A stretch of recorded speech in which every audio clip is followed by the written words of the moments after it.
Billahi minasyaitanir rajim. Bismillahirrahmanirrahim. Assalamualaikum warahmatullahi wabarakatuh. Mga kapatid sa pananampalatayang Islam, lagi natin pasalamatan si Allah sapagkat tayo ay mga Muslim, ang ating relihiyon ay relihiyong Islam. Bilang isang lalaki ay meron pong karapatan ang ating mga asawa na babae sa atin bilang kanilang asawa. At ito ay narapat lamang na pakitunguhan natin ng mabuti, na mamuhay sa kanila ng may kabaitan. At ipinagbabawal ng ating relihiyong Islam na saktan natin, buhatan natin ng kamay yung ating mga asawa, mga kapatid sa Islam.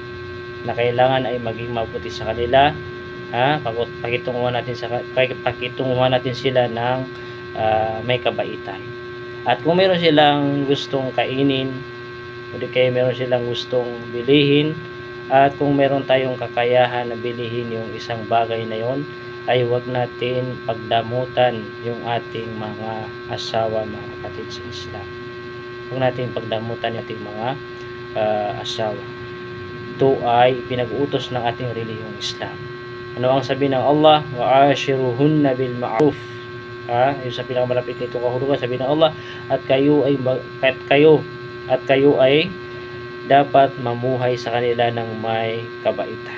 Subhanallah. Kinakailangan ay maging mabait tayo sa ating mga asawa na mga babae, dahil ito ay karapatan nila sa atin bilang kanilang asawa, mga minamahal na kapatid sa Islam.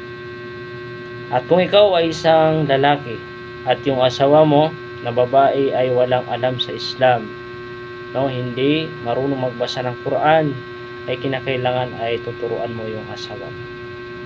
Kinakailangan ay turuan mo siya sa Islam, yung adab, mga pag-uugali ng ating relihiyong Islam, ay kinakailangan ay maging maturuan natin yung ating mga asawa, mga kapatid sa pananampalatayang Islam.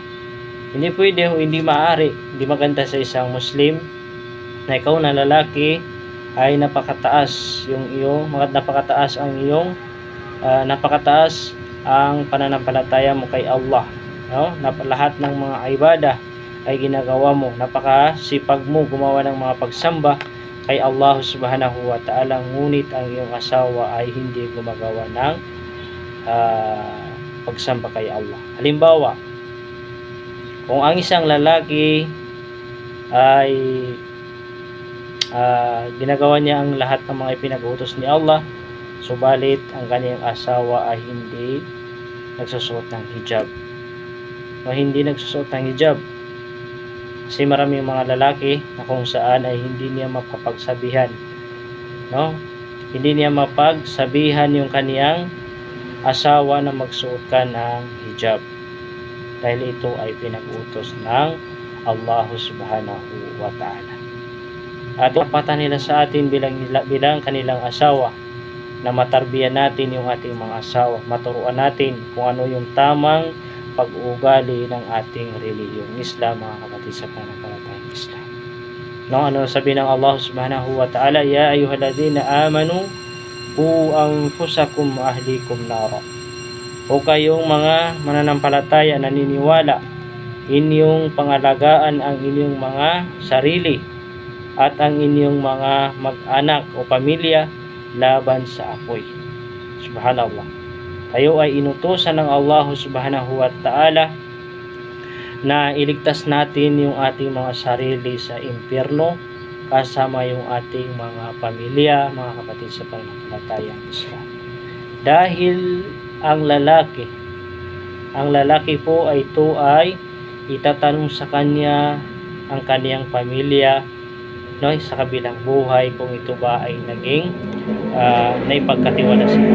Tatanong sa iyo, ang mga kalalakihan na ito ay tatanong sa kanila ang kanilang mga pamilya kung kung baka sa inatarbiyan nila yung kanilang pamilya sa ating relihiyong Islam. Bilang isang mananampalataya ay sikapin natin na maibigyan natin sa ating mga asawa ang kanilang mga karapatan bilang isang Muslim. Assalamualaikum warahmatullahi wabarakatuh.